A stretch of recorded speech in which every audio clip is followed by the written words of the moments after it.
Avez-vous déjà remarqué pourquoi, soudainement, il vous vient à l'esprit, précisément au moment où il vous recontacte, ou pourquoi vous sentez parfois qu'il se débat intérieurement avec vous, alors que tout semble calme en surface? Ce n'est pas un hasard. Carl Jung appelait ce phénomène la synchronicité, l'interaction invisible entre deux âmes qui vibrent à la même fréquence. Si vous avez l'impression qu'il vous a oublié, restez avec moi, car ce que vous allez découvrir va vous montrer que son silence ne signifie pas que vous êtes insignifiante à ses yeux. Au contraire, c'est souvent la preuve la plus claire que vous occupez ses pensées, quand le silence parle plus fort que les mots. Il y a ce moment où vous sentez soudain que quelque chose a changé, sans qu'un mot n'ait été prononcé. Une petite pause entre deux messages, un jour sans réponse, une intonation un peu plus froide que d'habitude. Votre esprit traduit immédiatement ce silence en indifférence, car vous avez appris que le silence équivaut à la distance. Et c'est là que commence la tempête de pensées qui vous rend nerveuse. Cette incertitude réveille quelque chose de plus ancien en vous. Peut-être une vieille peur d'être abandonné, peut-être le souvenir d'une déception passée. Et c'est pourquoi vous voulez agir maintenant. Vous voulez écrire, faire n'importe quoi, juste pour vous sentir en sécurité. Mais chaque monnaie de la peur crée une nouvelle incertitude, car vous voulez soudain retenir quelque chose qui a besoin d'espace. Beaucoup d'hommes ont été conditionnés à maîtriser leur vulnérabilité. Dès l'enfance, ils apprennent que les sentiments sont une faiblesse, que le retrait est une force et que la distance est une protection. C'est pourquoi ils montrent rarement leur manque directement, mais le cachent derrière le travail, la rationalité ou un calme apparent. Pourtant, les impulsions refoulées ne disparaissent pas. Elles captent de l'énergie qui se manifeste plus tard sous forme d'agitation ou d'irritabilité. Carl Jung disait « Ce que nous refoulons continue d'agir ». Et c'est exactement ce qui se passe quand un homme se tait. Il croit garder le contrôle alors que son moi intérieur a déjà commencé à parler. Imaginez votre lien comme une corde tendue. Même si personne ne la touche visiblement, elle continue de vibrer dès qu'une pensée, une image ou un sentiment surgit. Vous ressentez cette vibration comme un écho, une légère traction dans la poitrine, ou une agitation soudaine que vous ne pouvez expliquer. Ce n'est pas un hasard, mais une résonance. Le langage silencieux entre deux personnes qui ne se sont pas encore tues. Quand vous commencez à distinguer le comportement extérieur de la lutte intérieure, vous comprenez que le silence ne signifie pas l'absence, mais souvent un trop-plein d'émotions. Vous ne voyez plus seulement le mur, mais aussi la personne derrière, qui cherche à mettre de l'ordre tout en vous ressentant intensément.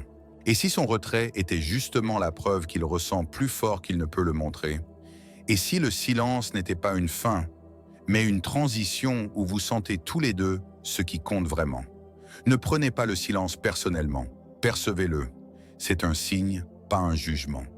Si ces mots vous touchent, restez encore un instant, car je vais vous montrer l'image de la porte entrouverte qui vous apportera instantanément de la clarté et peut-être aussi de la paix. La porte entrouverte, une image pour la vraie résonance. Imaginez-vous devant une porte qui n'est pas complètement fermée. Elle est simplement entrouverte, juste assez pour laisser entrevoir une fente. Vous n'entendez aucune voix, aucun bruit, et pourtant vous sentez quelque chose de l'autre côté, une présence que vous ne pouvez expliquer, mais qui est là. Cette intuition de proximité sans preuve visible est presque physique, comme un courant discret qui vous atteint, bien qu'aucun mot ne soit prononcé. Les liens émotionnels profonds fonctionnent de la même manière. Ils ne s'arrêtent pas simplement parce que deux personnes prennent leur distance. S'il y a eu une vraie intimité entre vous, une empreinte énergétique existe, un champ de résonance qui continue d'agir même dans le silence. Une chanson, un lieu, une odeur, une phrase que vous seul connaissez, tout peut rouvrir brièvement ce contact. C'est comme si quelqu'un respirait derrière la porte, en silence, mais perceptible, mais perceptible. Carl Jung appelait cela une trace psychique, une sorte d'écho intérieur qui surgit quand deux âmes se sont vraiment touchées. Il disait en substance, chaque rencontre laisse une empreinte en nous. Et cette empreinte réagit dès qu'une vibration similaire apparaît. Cela signifie que vous pensez parfois à lui parce qu'il pense à vous, non comme de la magie, mais comme une résonance psychologique qui touche les deux champs. Cette porte représente le lien malgré la distance. Beaucoup de femmes essaient de la pousser parce qu'elles craignent que le silence signifie adieu. Mais si vous réalisez qu'elle est simplement entrouverte, Vous comprenez que vous n'avez pas à forcer quoi que ce soit. Vous n'avez pas besoin de chercher des preuves, pas besoin d'exiger une réponse, car la porte est déjà assez ouverte pour que les sentiments circulent. Votre calme renforce ce lien. Votre pression ne ferait que l'étouffer. Si vous visualisez cette porte dans les moments de doute, vous remarquerez que quelque chose change. Vous arrêtez de pousser et commencez à percevoir. Vous arrêtez de contrôler et commencez à faire confiance. Et cette confiance agit à l'extérieur, car il la ressent non par des mots, mais par votre attitude. Alors, la prochaine fois que vous ressentez cette traction discrète, pensez à cette porte. Ni fermée à clé, ni grande ouverte, juste entr'ouverte. Quelque chose qui n'est pas fini peut respirer derrière cette porte. Et peut-être que la réponse à votre question, s'il vous a oublié, réside précisément dans cette certitude tranquille. Non, il ne vous a pas oublié. Il est simplement de l'autre côté et ne sait pas comment ouvrir la porte. Si cette image vous touche, restez encore un instant, car je vais vous montrer ce que vous pouvez faire quand vous sentez sa proximité, mais n'avez aucune nouvelle, sans vous accrocher, sans jeu, simplement avec votre clarté intérieure. Vous connaissez peut-être cette traction soudaine dans la poitrine, comme si quelque chose d'invisible vous tirait. Cela arrive au milieu d'une journée ordinaire. Vous vaquez à vos occupations, tout semble calme, mais soudain vous pensez à lui sans raison apparente. Précisément à ce moment, vous cherchez un sens. Vous vous demandez s'il pense aussi à vous en ce moment, si vous l'imaginez ou s'il y a vraiment quelque chose. Ce sentiment est si subtil que vous ne savez à peine quoi en faire, et pourtant si fort que vous ne pouvez l'ignorer. Le premier réflexe est presque toujours le même.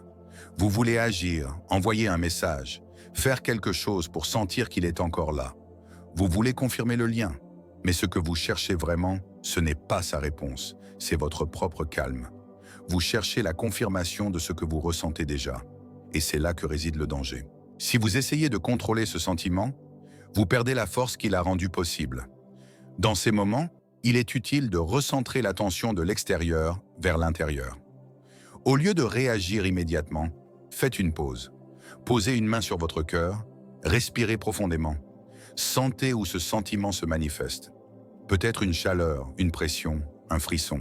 Observez-le sans rien faire, car c'est là que naît le lien, non par l'action, mais par la conscience. Cette pleine conscience interrompt l'ancien schéma de recherche et vous ramène à votre centre. Carl Jung disait « Qui regarde dehors rêve, qui regarde dedans s'éveille ».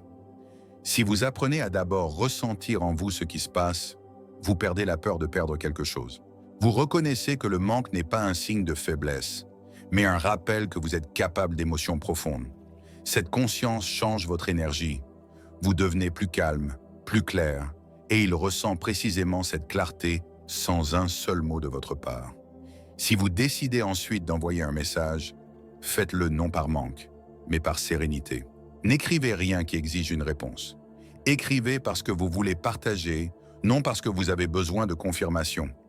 Une phrase simple suffit, quelque chose de léger, d'authentique, sans attente.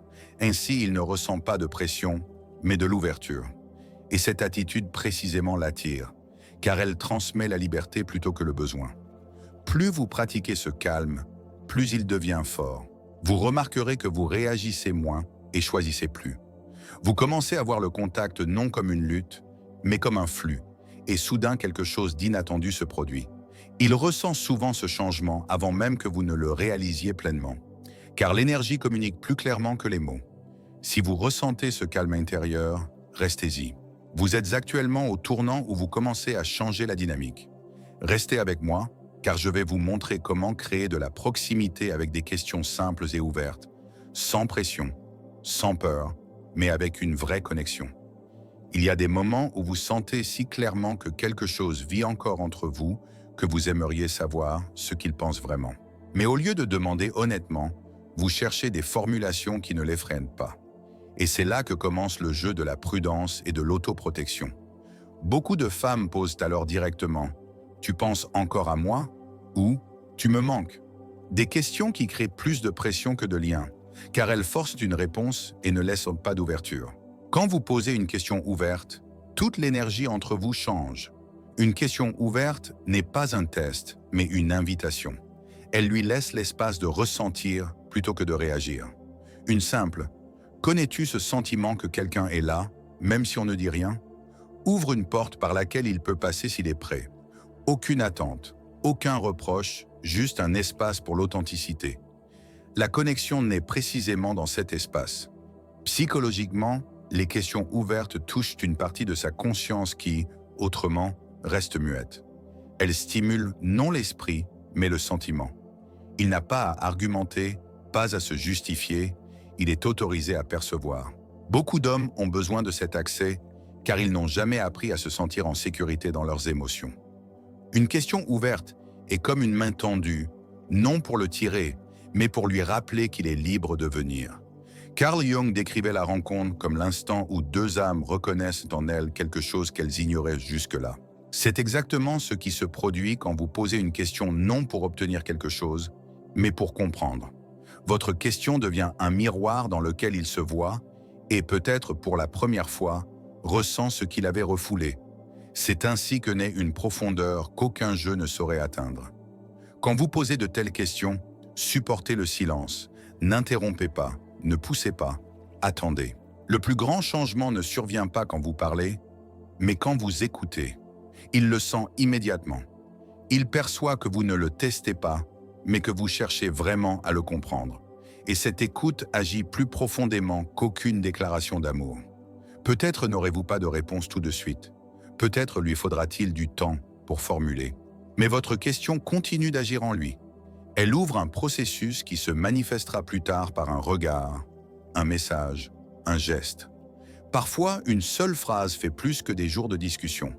Si vous voulez apprendre à maintenir cette clarté en vous et à ne pas retomber dans les anciens schémas, restez ici, car nous allons tout de suite parler de la manière d'accompagner le changement intérieur, non avec des astuces, mais avec une attitude qui rayonne la liberté et l'attire magnétiquement.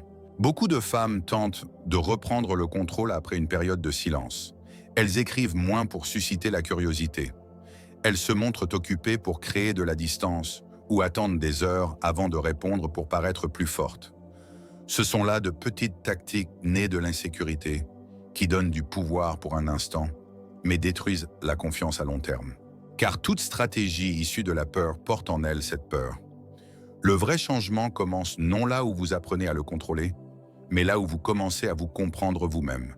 Le changement intérieur se produit dans le silence, presque imperceptiblement, quand vous sentez pour la première fois que votre valeur ne dépend pas de sa réaction.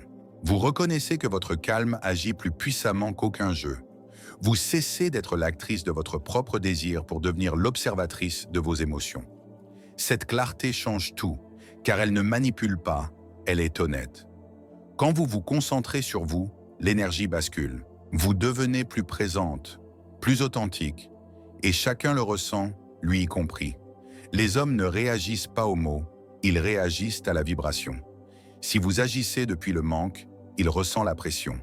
Si vous agissez depuis la clarté, il ressent la liberté. Et cette liberté précisément l'attire, car elle lui permet de ressentir sans crainte. Vous désarmez ses défenses sans prononcer un mot. Carl Jung disait « Tant que vous ne rendez pas l'inconscient conscient, il dirigera votre vie et vous l'appellerez destin ». C'est exactement ce qui se passe dans les relations quand vous reconnaissez votre ancien schéma.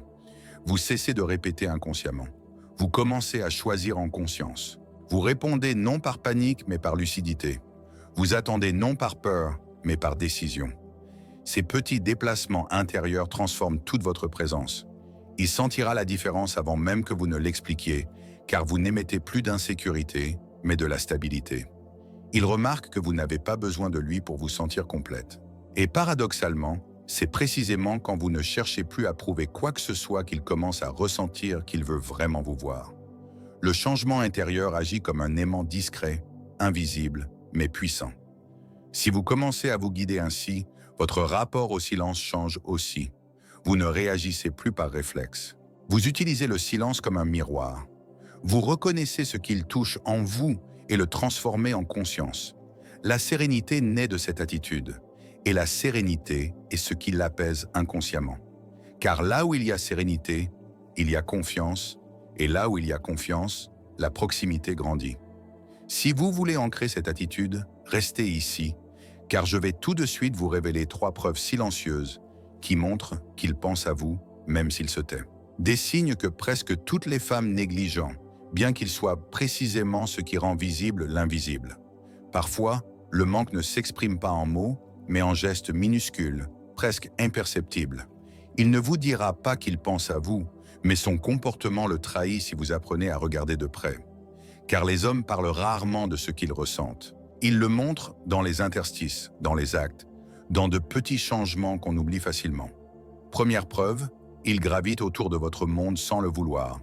Peut-être ouvre-t-il d'anciennes conversations, consulte-t-il votre profil, écoute-t-il des chansons que vous aviez partagées ou s'arrête-t-il brièvement sur une photo ancienne. Il ne se l'avouera pas. Mais son inconscient cherche la résonance que vous aviez. Ces petits regards ne sont pas des hasards, mais des traces de son combat intérieur, une tentative de ressentir la proximité sans l'exprimer.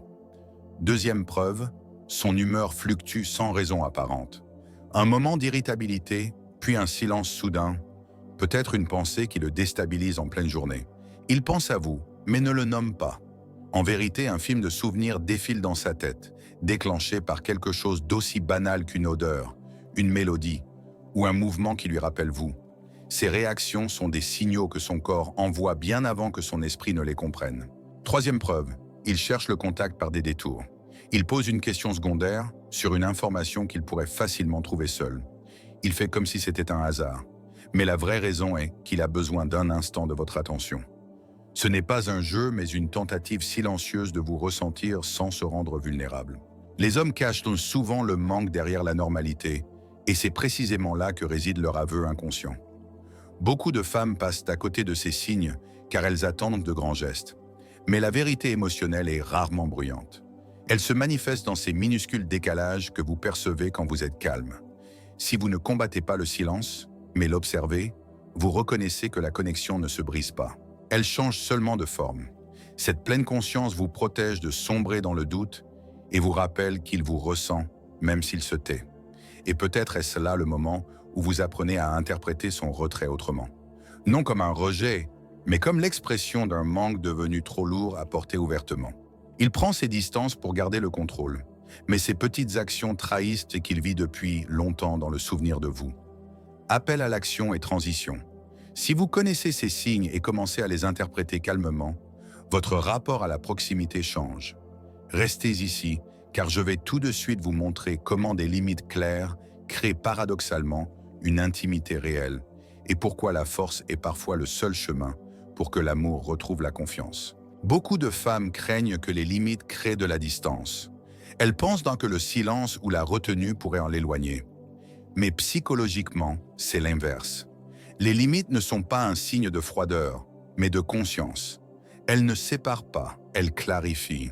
Et la clarté est la condition de la vraie proximité, car elle permet la confiance. C'est seulement quand vous vous percevez que l'autre peut vraiment vous reconnaître. Quand vous commencez à tenir calmement vos limites, vous changez toute la dynamique entre vous. Vous n'émettez plus de chaos, mais de la stabilité. Les hommes le ressentent très clairement, même s'ils ne peuvent l'expliquer. Ils se sentent en sécurité quand vous ne demandez pas constamment des réactions, mais reposez en vous-même. Ce calme n'est pas un retrait, mais une forme de respect pour vous et pour la connexion. Il montre que vous restez sans vous abandonner. Carl Jung disait « Ce que vous êtes parle plus fort que ce que vous dites ». Quand vous agissez depuis cette attitude, il commence à vous voir autrement. Il sent que vous ne cherchez pas à forcer l'amour, mais à créer un espace pour lui. Vous cessez de réagir à chaque silence car vous reconnaissez que votre énergie est précieuse.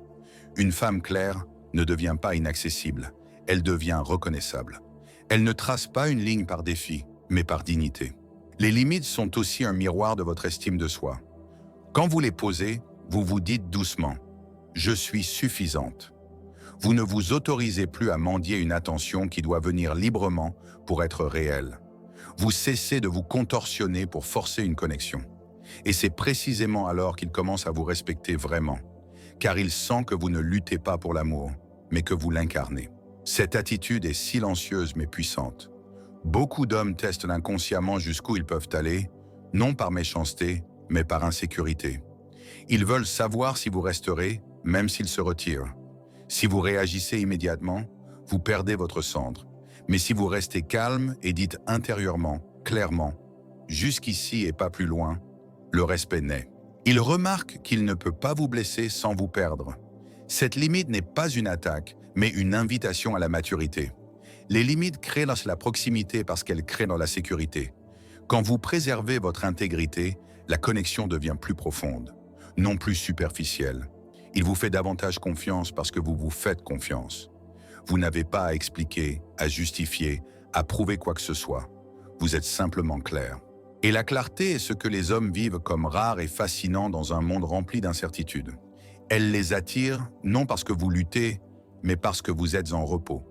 Si vous voulez savoir pourquoi précisément ce calme change tout à la fin, pourquoi il ne laisse émerger ses vrais sentiments que lorsque vous cessez de les forcer, restez ici, car je vais tout de suite vous montrer ce qui se passe en lui quand vous lâchez prise et pourquoi la vraie proximité ne naît que lorsque vous ne luttez plus. Quand vous lâchez prise, il se produit quelque chose que vous ne voyez pas immédiatement. Il ressent soudain un vide qui était auparavant comblé par vos efforts. Ce vide n'est pas une perte, c'est un miroir.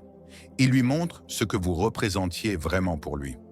Car tant que vous luttez, il peut s'appuyer sur votre énergie, sur votre disposition à pardonner encore et encore, sur vos mots qui compensent son silence. Quand vous arrêtez cela, il ressent le poids de sa propre absence. Les hommes réalisent souvent ce qu'ils ont perdu dans le silence. Non parce qu'ils sont insensibles, mais parce qu'ils ressentent différemment. Pendant que vous sentez ce qui manque dès que la distance apparaît, lui ne le remarque que lorsqu'elle persiste. C'est le moment où l'inconscient s'éveille. Il se souvient de vous non comme une idée, mais comme un sentiment. Votre rire, votre calme, votre façon de voir. Ces souvenirs ne viennent pas par décision, mais par résonance. C'est précisément là que commence le manque. Carl Jung disait « Ce que nous ne vivons pas nous poursuit de l'extérieur comme destin ». Ainsi, quand vous lâchez prise, vous ne le forcez pas. Vous le confrontez à lui-même. Vous lui retirez la possibilité de vous considérer comme acquise. Et soudain, il doit ressentir ce qu'il avait refoulé jusqu'alors. Ce n'est pas une punition, mais un retour plein d'âme à la vérité. Car la vraie proximité ne naît pas en s'accrochant, mais en prenant conscience. Lâcher prise ne signifie pas devenir indifférente. Cela signifie faire confiance, reconnaître que ce qui vous appartient reste et que ce qui ne l'est pas peut partir. Cette attitude est mûre, forte et en même temps apaisante. Vous sentirez comment la paix prend la place de la peur. Vous n'avez plus besoin de réponse pour vous sentir en sécurité, car vous avez retrouvé la connexion à vous-même. Cette énergie vous transforme, mais aussi lui, car il sent que vous ne cherchez plus. Vous êtes arrivé. Quand vous lâchez prise, il commence à penser différemment à vous. Non parce que vous le perdez, mais parce que vous changez. Vous devenez la femme qui lit non par les mots, mais par l'attitude. Une femme qui aime non par manque, mais par abondance. Cette liberté intérieure est ce qui le touche. Car rien n'attire plus fortement que quelqu'un qui n'exerce pas de pression, mais laisse de l'espace. Dans cet espace, son manque commence à grandir. Car il remarque que vous n'avez pas besoin de lui pour être complète. C'est précisément alors que se produit ce que vous n'auriez jamais pu forcer. Il revient. Non parce que vous l'avez appelé, mais parce qu'il sent que vous êtes parti s'enfuir. Il sent que vous n'êtes pas contre lui, mais pour vous-même. Cette énergie est rare et puissante. Elle agit comme un miroir dans lequel il voit non seulement vous, mais aussi lui-même pour la première fois. Et ce moment peut être le début d'une connexion réelle. Libre de peur, libre de contrôle, porté par la conscience.